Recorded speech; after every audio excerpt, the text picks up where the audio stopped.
Study IQ IAS, अब तैयारी हुई affordable.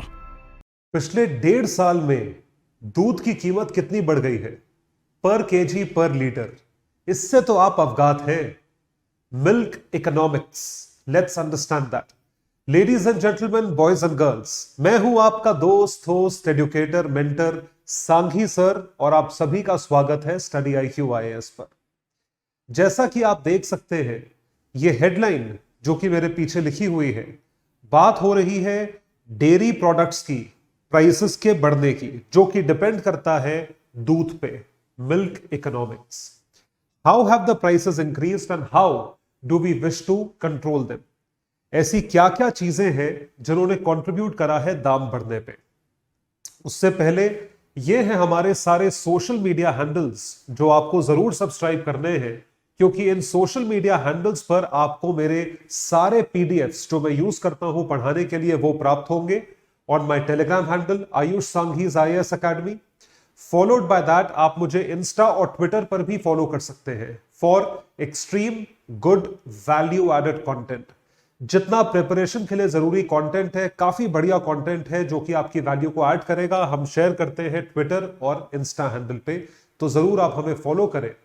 Let's understand milk economics from the eyes of milk distributors. दूध का जो मार्केट है भारत में, वो कोऑपरेटिव्स द्वारा ड्रिवन है।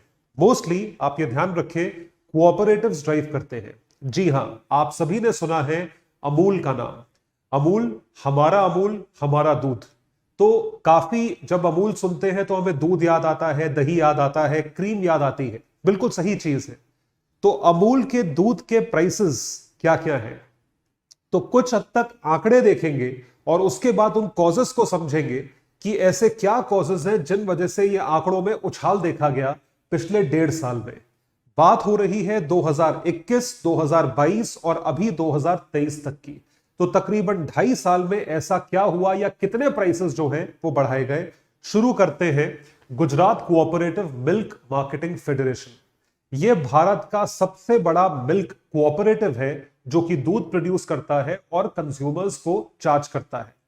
तो इसने दिल्ली जैसे शहर में कितने का दूध बेचा, दिल्ली में कितने रुपए का दूध मिल रहा है, कमेंट सेक्शन में लिखकर बताइए। 10 rupees per litre more for full cream milk compare to toned milk. तो हम टोन्ड पीते हैं, कुछ लोग फुल क्रीम पीते हैं। फुल क्रीम और टोन्ड में क्या फर्क होता है भैया? क्रीम का फर्क होता है। अब वो क्रीम कहां से आती है, क्यों 10 रुपए लीटर महंगा है, यह सवाल जानना है। तो दिल्ली में जो प्राइसेस है अमूल दूध के, वो क्या है? 52 रुपीज फॉर ताजा टोन्ड मिल्क, जिसमें 2 कंपोनेंट्स है, और दूसरी तरफ 62 रुपए प्रति लीटर जो है वो दिल्ली में है maximum retail price for full cream milk. तो फुल क्रीम मिल्क जो आप लोग पीते हो या कंज्यूम कभी ना कभी करते होगे, ये लाल थैली में पाया जाता है अगर आप अमूल से खरीदते हैं या मदर डेयरी से खरीदते हैं, और टोन्ड मिल्क जो है वो जनरली ब्लू थैली में पाया जाता है। तो ये जो दूध है, ये जो मिल्क है, इस मिल्क के अंदर 2 मेजर कंपोनेंट्स होते हैं। पहला कंपोनेंट होता है फैट। फैट का कंपोनेंट जो कि एक स्पेसिफिक रॉ मटेरियल इनपुट से आता है, कहां से आता है ये डिस्कस करेंगे। और दूसरा कंपोनेंट होता है SNF, सॉलिड्स नॉट फैट, यानी कि फैट के सिवा जितने सॉलिड कंपोनेंट है दूध में, उसमें से मेजर कंपोनेंट होता है प्रोटीन। तो अगर आप फुल क्रीम में देखेंगे, इसमें होता है 6% फैट और 9% SNF। ताजा दूध दूसरी तरफ जो 52 रुपए प्रति लीटर है, इसमें होता है 3% फैट और 8.5% SNF, सॉलिड्स नॉट फैट। यह चीज है अमूल की कहानी, जो कि दूध में फैट और SNF दोनों यूज करते हैं। डिपेंड करता है कि आप किस कैटेगरी का दूध कंज्यूम करें। दूसरा जो सबसे बड़ा कोऑपरेटिव है भारत का, दक्षिण भारत का, वो है कर्नाटका मिल्क फेडरेशन KMF। यदि कर्नाटका मिल्क फेडरेशन की बात करी जाए, उनके द्वारा प्रोड्यूस करा गया दूध जो ब्रांड है Nandini, so it is called as Nandini milk और Nandini brand, while regular pasteurized toned milk is retailing at 39 rupees per liter. MRP for Samriddhi जो कि फुल क्रीम है, ये 50 रुपए प्रति लीटर है। इतना फर्क है नॉर्थ इंडिया और साउथ इंडिया में, before being increased in a round about way in early मार्च। अब ये भी बढ़ चुका है, मतलब ये भी बढ़ के जो है 53-54 लीटर जो है वो पहुंच जाएगा एट 54 रुपीज लीटर। तो ये हालत है दूध के प्राइसेस की जब हम बात करते हैं टोन्ड की या फुल क्रीम की भारत में, नॉर्थ इंडिया, साउथ इंडिया में। अब सवाल आता है क्यों, why are prices being hiked.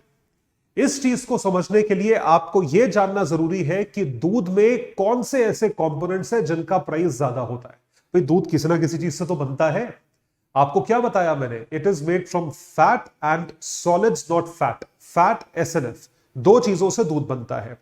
यदि हम सॉलिड की बात करें या हम फैट की बात करें, ये दोनों कंपोनेंट्स आते हैं बफलो से या काउ से, या तो भैंस से या गाय से। इनके द्वारा फैट का कंपोनेंट ऑब्टेन होता है जो कि दूध में आता है, और दूध की रिचनेस उस तरीके से या उस वजह से बढ़ती है। तो जब मैं इसकी बात करता हूं फैट कंपोनेंट की, तो वो जो फैट कंपोनेंट है वो महंगा हो गया है। क्योंकि फैट कंपोनेंट महंगा हो गया है, इस वजह से दूध का प्राइस प्रति लीटर बढ़ गया है। और दूसरी तरफ हुआ ये कि क्योंकि आपको प्राइस बढ़ाना है या आपको फैट कंपोनेंट सेम रखना है, तो आप प्राइस बढ़ाते हो, जिसका बर्डन कंज्यूमर पे यानी कि आप पे और मुझ पे पड़ता है। और दूसरी तरफ अगर आप प्राइस नहीं बढ़ाते क्योंकि आपका कंपेटिटिव मार्केट है, तो आप फैट का कंपोनेंट कम कर देते हो। तो फिर वो दूध जो है वो फुल क्रीम नहीं होगा, जो फुल क्रीम के दाम में आपको टोन्ड मिल्क मिलेगा। तो देखिए, the current price inflation in milk has happened because of the shortage of fat. जो फैट का कंपोनेंट है उसकी कमी है, उसकी शॉर्टेज है। आज के इस वीडियो में, स्टोरी में, जो शॉर्टेज ऑफ फैट के रीजंस है और इसके इंप्लीकेशंस है, ये मैं 3 हिस्सों में डिस्कस करूंगा। पहला हिस्सा अभी हम पढ़ रहे हैं, it has led dairies to increase the prices of milk. जाहिर सी बात है, अगर फैट शॉर्टेज है तो सिंपल इकोनॉमिक्स का कॉन्सेप्ट है, limited supply and demand is same. Demand, दूध तो सभी कंज्यूम करते हैं, क्योंकि डिमांड ज्यादा है या डिमांड सेम है, सप्लाई लिमिटेड हो गई, तो प्राइसेस बढ़ जाते हैं। The prices of full cream milk increases. या आप फैट का कंपोनेंट कट डाउन कर देते हो through rebranding of existing products. Full cream यानी फुल क्रीम के प्राइस में टोन्ड बेचोगे, इसका यह मतलब होता है। So there have even been reports of branded ghee and butter. कि घी है, घी कैसे बनता है, दूध से बनता है, तो ब्रांडेड घी और बटर। आपको शायद पता हो अमूल मक्खन की, क्योंकि हमारे घर में अमूल मक्खन आता है, उसकी जो छोटी वाली स्लैब होता है या टिक्की बोलते हैं उसे, जो 200-250 ग्राम की होती है, उसकी कमी हो गई थी मार्केट में। क्या आपने ये चीज ऑब्जर्व करी है? इट वॉज नॉट अवेलेबल, ना वो अवेलेबल था ना मदर डेयरी अवेलेबल था। आधे किलो की वो अवेलेबल थी, आधे किलो का बटर अवेलेबल था, लेकिन 1 पाव 250 ग्राम का बटर अवेलेबल नहीं था। और ये सी चीज शेल्फ से महीनों तक गायब थी, अमूल ने मैन्युफैक्चरिंग नहीं करी। वो क्यों नहीं करी? क्योंकि फैट का कंपोनेंट कम होने की वजह से जो बटर या घी का दाम है वो बढ़ गया। अब क्योंकि बटर या घी का दाम इतना बढ़ गया, इस वजह से कंज्यूमर्स कंज्यूम नहीं कर पा रहे थे और वो डिमांड कर रहे थे कि प्राइसेस कम करो, तो इन्होंने मैन्युफैक्चर करना कम कर दिया। तो ये एक मेजर रीजन है that it disappeared from the stores. So why is there shortage of fat in milk? दूध में जो दूध में फैट का कंपोनेंट है उसकी शॉर्टेज क्यों है? क्योंकि फैट का कंट्रीब्यूशन कम है। फॉलोइंग कंट्रीब्यूशन ऑफ बफलोज, जो भैंस का दूध है उसका कंट्रीब्यूशन कम हो गया। इसको भी आंकड़ों से सपोर्ट करेंगे। कितना बफलो कंट्रीब्यूशन था आज से 20 साल पहले, आज से 10 साल पहले, आज से 5 साल पहले, और अब आइए देखें। The share of buffaloes in milk production was an average 7% fat. मतलब जो भैंस का दूध होता है उसमें 7% फैट और 9% सॉलिड्स नॉट फैट होता है। Content against 3.5 and 8.5% for cows. गाय के दूध में कम होता है, भैंस के दूध में ज्यादा होता है। तो भैंस के दूध से घी बनाओ, भैंस के दूध से जो है वो आप बटर बनाओ, तो वो ऑब्वियसली महंगा मिलेगा, क्योंकि उसमें फैट और SNF का कंपोनेंट ज्यादा होता है। टोटल आउटपुट जो है इस चीज का 2021-22 में 46.4% था बफलो मिल्क का। दूसरी तरफ देखो 2000-2001, आज से 20 साल पहले इसका कंट्रीब्यूशन 57% था। बफलो मिल्क का कंट्रीब्यूशन 57% था। And share of cross bread मतलब mixed exotic cows has risen from 18.5 to 32%, and that of indigenous मतलब यहां की जो गाय है, नॉन डिस्ट्रिप्ट कैटल डिक्लाइन। यहां की कैटल का जो प्रोडक्शन है वो डिक्लाइन करा था। अब क्योंकि बफलो कंट्रीब्यूशन डिक्लाइन कर रहा है, तो कौन सा कंट्रीब्यूशन बढ़ रहा होगा? या तो काउ का या क्रॉस ब्रेड मिल्क का, जो क्रॉस ब्रीडिंग से मिल्क आता है, एक्सोटिक स्पीशीज हो गई या कोई और चीज हो गई, उस चीज से या उस जानवर से जो दूध आता है उससे आप चीजें बनाते हो। तो उस चीज में या उस दूध में फैट का कंपोनेंट, एसएनएफ का कंपोनेंट कम होता है, जिसकी वजह से ये प्राइसेस मार्केट में कंपेटिटिव दे पा रहे हैं। और अगर आपको आज भी फुल क्रीम पीना है तो आप ज्यादा प्राइस पे करिए, महंगा प्राइस पे करिए। It is as simple as that. तो देखिए जरा कितना खूबसूरत जानवर है भैंस। तो भैंस सींग जो है उससे हमें पता चल रहा है। तो अब सोच के देखिए, भैंस के दूध का प्रोडक्शन कम हुआ, the production from buffaloes has reduced. इसका मतलब जो फैट कंपोनेंट वाली चीज है उसकी सप्लाई लिमिटेड हुई। जो फैट कंपोनेंट वाली चीज है या फैट कंपोनेंट वाला दूध है उसका सप्लाई कम हुआ, तो उसकी वजह से जितने भी हाई फैट आइटम्स हैं, हाई फैट आइटम्स कौन कौन से होते हैं, पूरी लिस्ट है जी, सब खाते हो आप, घी, ice cream, khoa, paneer, cheese, other high fat milk products, इन सब के प्राइसेस क्या होंगे? इन सब के प्राइसेस बढ़ जाएंगे, क्योंकि बफलो मिल्क कम हो गया है, बफलो मिल्क का प्रोडक्शन कम हो गया है। तो सप्लाई जो है वो आपको मीट करनी है सिर्फ और सिर्फ इतनी जितना आपको यहां पे जो है हाई फैट मिल रहा है। और अगर आपको सप्लाई नॉर्मली मीट करनी है, जो जितनी डिमांड है उस हिसाब से मीट करनी है, तो आप लो फैट मिल्क बेचते हो, you sell low fat milk. Low fat milk से जो प्रोडक्ट्स बनेंगे वो भी लो फैट होंगे, शायद वो टेस्ट में या फायदे में उतने इफेक्टिव ना हो। So it is coming from cross breed जिसका लो फैट कंपोनेंट होता है। अब आप सोच के देखिए, आप किस तरीके का दूध पीते हैं या जो आप आइटम्स खाते हैं वो हाई फैट है या लो फैट है। अनफॉर्चुनेटली ये चीज लिखी नहीं होती है, लेकिन नॉर्मली जितनी ब्रांडेड चीजें हम खाते हैं, घी, आइसक्रीम वगैरह वगैरह, वो सब हाई फैट मिल्क से बनती है, इस वजह से इनका दाम बढ़ाया गया है। The mismatch is pushing up the prices of high fat components. Even T shops prefer buffalo milk. जो चाय की दुकानें होती है, चायोस टाइप जो स्टार्टअप्स होते हैं, चाय की दुकानें होती हैं, वो सब अपने प्राइसेस जो है ऊपर पुश कर रहे हैं, क्योंकि वो बफलो मिल्क प्रेफर करते हैं। बफलो यानी कि भैंस के दूध की जो चाय होती है वो ज्यादा क्रीमियर होती है। और जितने लोगों को मेरी तरह दूध में पत्ती पीने की आदत है या शौक है, उनको पता है कि वो अपने चाय के दूध के साथ कभी कॉम्प्रोमाइज नहीं करते। तो देख लीजिए प्राइसेस कहां से कहां तक राइज करे हैं। With 15 to 16% total solids SNF can be diluted to serve more cups and creamier tea। तो इस वजह से नंबर ऑफ कप्स कम होते हैं और ज्यादा क्रीमी, ज्यादा बढ़िया, जिसको स्पेशल चाय कहा जाता है, वो बनती है, लेकिन वो बनती भैंस के दूध से है। तो ये एक मेजर रीजन है जिस वजह से दूध के प्राइसेस पिछले 1.5 साल में इंक्रीज हुए हैं या बढ़ाए गए। क्या कोई और भी रीजन है? Is there any other reason? Let's understand another reason for hike in milk prices. Before that, आपको मैं बता दूं, Study IQ has come up with its new course called as P2I batch, Prelims to Interview batch। ये batch एक comprehensive umbrella batch है जिसमें इतने सारे फीचर्स हैं जो कि आपको बिल्कुल अंत तक इंटरव्यू पर्सनैलिटी टेस्ट तक कवर करेंगे। और इस टाइप के बैचेस आपको पूरे भारत में किसी और इंस्टीट्यूट में अवेलेबल नहीं मिलेंगे। जैसे कंप्लीट कोर्स जो है वो हम जनरल स्टडीज का फाउंडेशन करवाते हैं, प्री कम मेंस का। उसके सिवा रिवीजन कोर्सेज जिसे हम SIP कहते हैं, प्रीलिम्स का अलग और मेंस का अलग, और साथ ही साथ अगर आपका मेंस क्लियर होता है तो आपका पर्सनालिटी टेस्ट भी हमारी तरफ से आपको इसी में इंक्लूसिव मिलता है। तैयारी के साथ भी, तैयारी के बाद भी आपको मेंटरशिप सेशंस मेंटर्स द्वारा अवेलेबल रहेंगे। और ये सारी चीजें एक इतने क्लटर्ड एक्सपेंसिव मार्केट में स्टडी IQ आपको दे रहा है सिर्फ और सिर्फ 70,000 रुपीस में। लेकिन अभी अगर आप मेरा कोड यूज करें जो कि है Sanghi live, Sanghi live code के जरिए आपको यही बैच मिलेगा सिर्फ और सिर्फ 30,000 रुपए में, ओनली एंड ओनली 30,000 रुपीज। तो इस बैच को जरूर सब्सक्राइब करें, कोड याद रखें सांघी लाइव, एंड जो डिस्क्रिप्शन में आपको लिंक्स दिए हुए हैं उसमें आप और भी फीचर्स चेकआउट कर सकते हैं। So what are the reasons? क्या रीजंस हैं जिसकी वजह से प्राइसेस हाइक होते हैं? Why do the prices hike? तो एक रीजन डिस्कस करने के बाद दूसरा रीजन जो है वो आता है एक्सपोर्ट मार्केट में। क्या आप जानते हैं प्रति टन जो हमारे मिल्क और मिल्क प्रोडक्ट्स हैं उसका प्राइस इंटरनेशनल मार्केट में कितना है? इतना प्राइस होगा किसी की भी नीयत डगमगा जाएगी कि भाई हम क्यों डोमेस्टिकली बेचे, हम बाहर एक्सपोर्ट कर देंगे। तो इसका आपको एक चार्ट दिखाता हूं और फिर आपको दिखाता हूं एक्सपोर्ट्स के जरिए हम कितना कमाते हैं, how much to be earn. So have a look at this chart. इस चार्ट को देखिए। अंतरराष्ट्रीय मार्केट में जनवरी 2020 कोविड के पहले जो उसका प्राइस था वो था $4929 पर ton.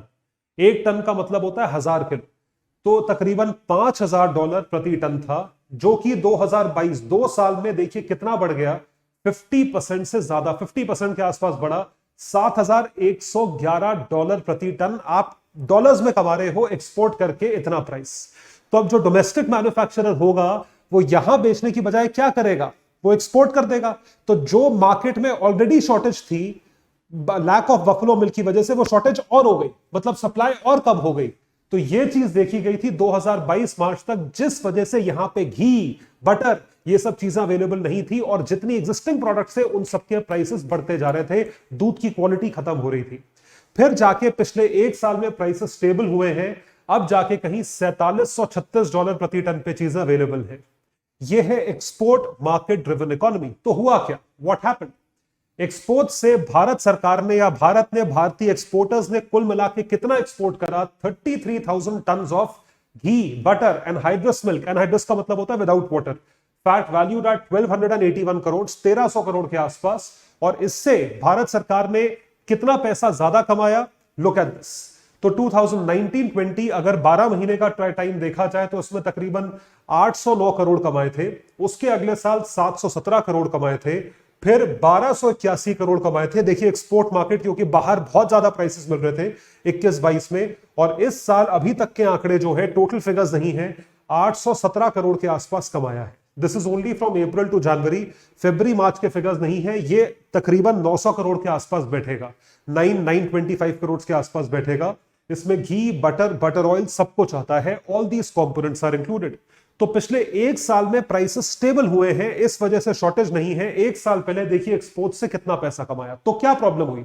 Exports enabled by global fat prices, तो लोग जो है एक्सपोर्ट करेंगे। Sky rocketing from $3850 per ton to 7,111 in mid March 2022 and added fuel to the fire, और आग में घी डालने का काम करा, और इसकी वजह से डोमेस्टिक शॉर्टेज और बढ़ गई। It increased further and this is what had happened. तो ये तो एक पहलू है, ये भी, ये दूसरा पहलू नहीं है या तीसरा पहलू नहीं है, ये सिक्के का एक सिरा है। दूसरा सिरा जो है, प्राइसेस कम होने के बाद क्या हुआ? प्राइसेस कम होने के बाद हम जो है सिर्फ एक्सपोर्ट नहीं करते, हम इंपोर्ट भी करते हैं। तो अब इंपोर्ट्स की प्रॉब्लम देखो। How about imports? इंपोर्ट्स जो है, अब क्योंकि इंटरनेशनल प्राइसेस सस्ते हुए तो इंपोर्ट भी सस्ता होगा। Imports have become viable with global fat prices reducing to $4750 per ton। यही मैंने आपको दिखाया था, 4736, अब इतना हो गया। तो जो हम इंपोर्ट कर रहे हैं वो इंपोर्ट सस्ता हुआ है, लेकिन इंडियन मार्केट के हिसाब से वो अभी भी महंगा है, but still is highly priced according to Indian market.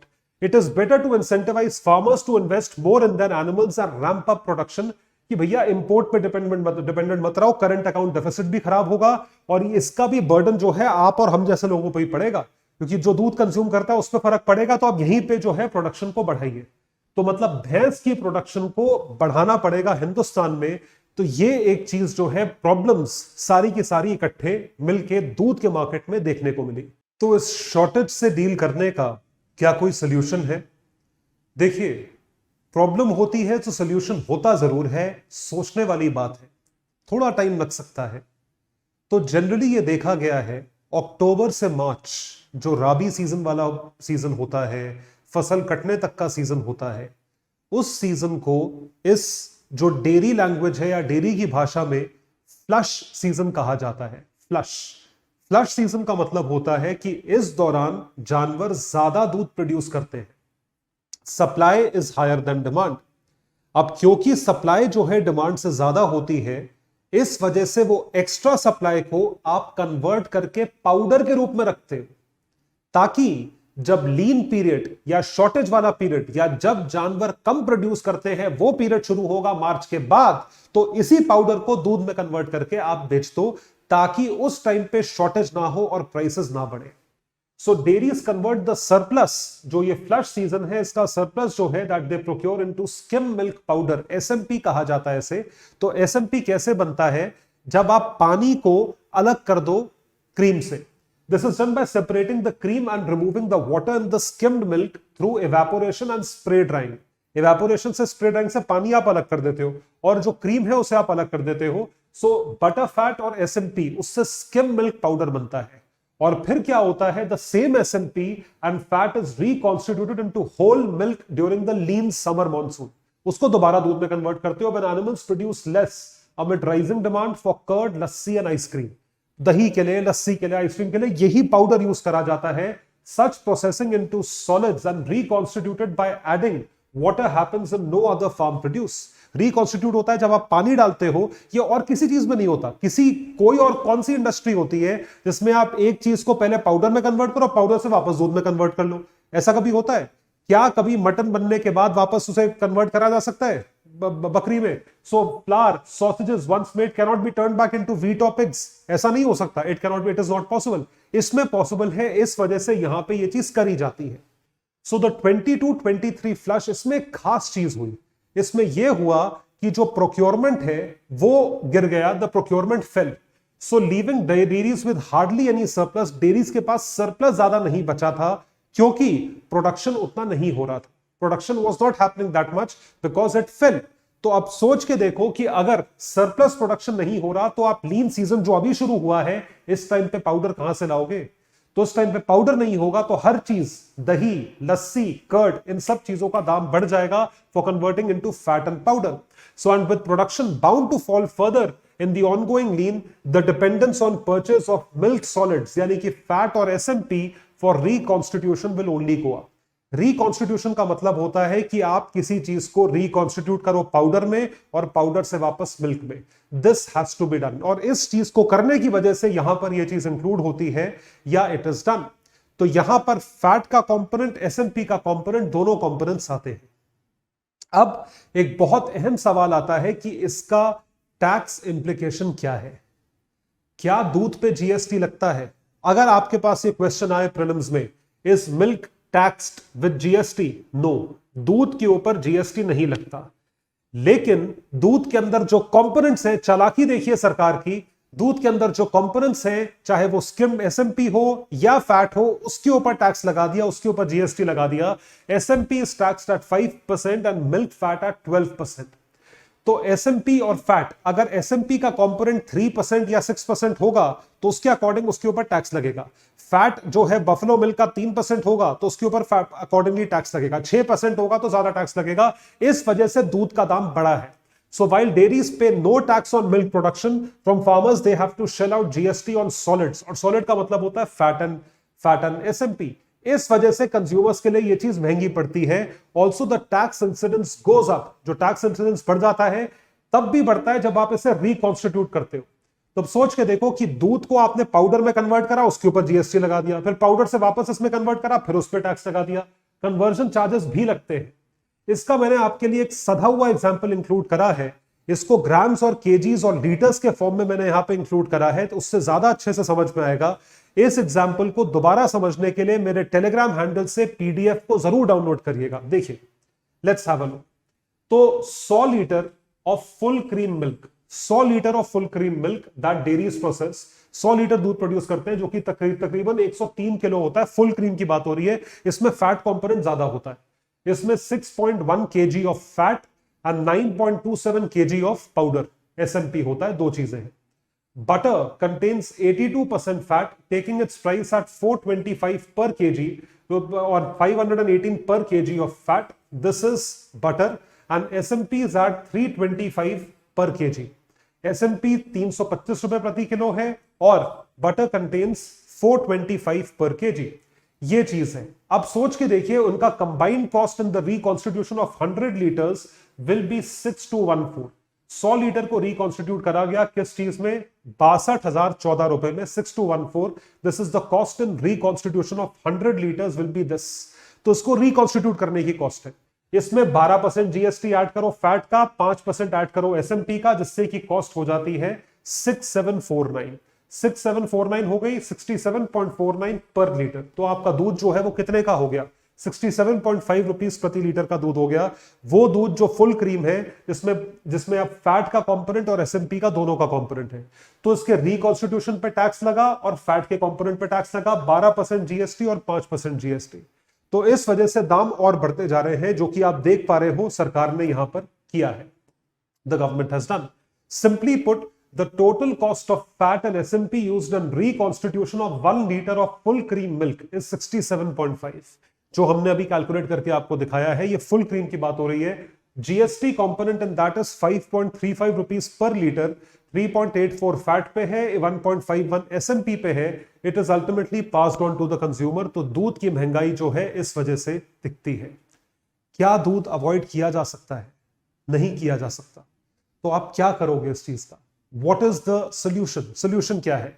One way to avoid this is by doing away with GST, कि सरकार जीएसटी हटा दे. अगर सरकार जीएसटी हटा देती है तो ऑटोमेटिकली 5 रुपए प्रति लीटर से दाम कम हो जाता है, 67 से 62 हो जाएगा. This is the reduction and that is used for reconstitution purpose. दोनों के लिए आप जीएसटी हटा दो. The GST on milk fats can be reduced to 5%. And differential rates on SMP and fat probably make no sense when both are derived directly from milk. दोनों को milk से derive किया गया है. 12% GST है milk fat पे is also on an anomaly when vegetable fat is taxed at 5%. तो आप ये सोच के देखिए, मिल्क फैट पे 12% टैक्स ज्यादा है जब वेजिटेबल फैट पे सिर्फ 5% है. ये देखने वाली चीज है कि इसे हम किस तरीके से इंक्लूड करते हैं. तो क्या सरकार के इतने इंक्रीज इन प्राइसेस और इतने टैक्सेस जस्टिफाइड है? जहां पे गवर्नमेंट को पता है कि शॉर्टेज है, फिर भी आप एसएमपी और फैट पे टैक्स ले रहे हो. क्या ये चीज लाजमी है? सोचने वाली बात है. जरूर सोचें इस चीज को. ये मेरे सोशल मीडिया हैंडल्स हैं, इनको जरूर सब्सक्राइब करें. That would be all for today. Thank you so much everyone. बहुत बहुत नमस्कार. स्टडी IQ IAS, अब तैयारी हुई अफोर्डेबल.